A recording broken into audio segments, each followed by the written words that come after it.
Magandang araw po mga Inday Kagtuto.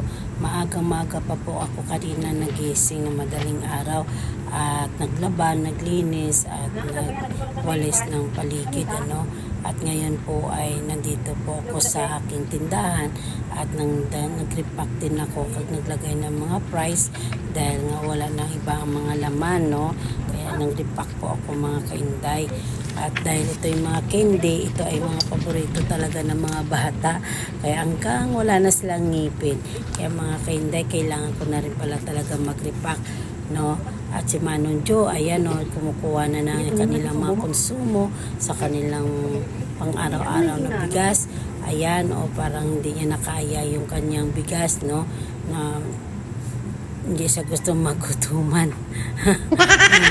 At syempre, bilang nanay, dobling sipag po tayo ngayon dahil habang nagtitindera ako ngayon at naglilinis na rin po ako ng tindahan dyan kasi araw-araw po kailangan natin minsan maglinis talaga, kaya yung double time talaga yung ginagawa ko minsan, kaya minsan hindi na rin ako nakakapag-vlog minsan kasi siyempre atrasado ba, pero dahil ako na rin po dyan mga Inday Kagtuto na nag-i-edit, ako na din nagkakamera, kaya lipat-lipat ko lang po yung camera, kaya minsan na nakakalimutan ko kung hanggang saan ako.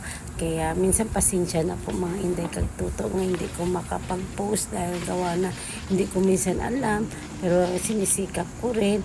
Kaya yan busy ko ako mga Inday Kagtuto kasi po mainit talaga masyado, kaya mabilis sa akin ngayon ang yellow, mga soft drinks kasi para mawala po ang kanilang mga init sa katawan. Kaya ako minsan sa isang araw 4 na beses na ako ngayon naliligo kaya sa sobrang init talaga, pawis na pawis talaga ikaw hanggang ulo ko nilalagyan ko minsan ng tawel din kasi sa sobrang init ba mga Inday Kagtuto dito sa amin sa probinsya.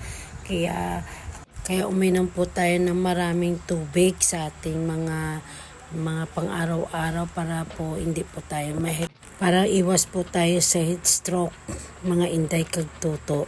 Ingat po tayo.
Doon sa taas po ng mga school supply ko po doon sa taas, kaya pag may bumibili pumapatong din pa po ako dyan sa upuan, kaya sa susunod pag nakaluwag-luwag po ako ipatatanggal ko po dyan at saka ililipat ko po mga Inday Kagtuto sa baba para hindi na po ako umakyat dyan sa baka madulas ako dyan pumapatong po ako dyan sa may upuan, tapos yun tanggalin na.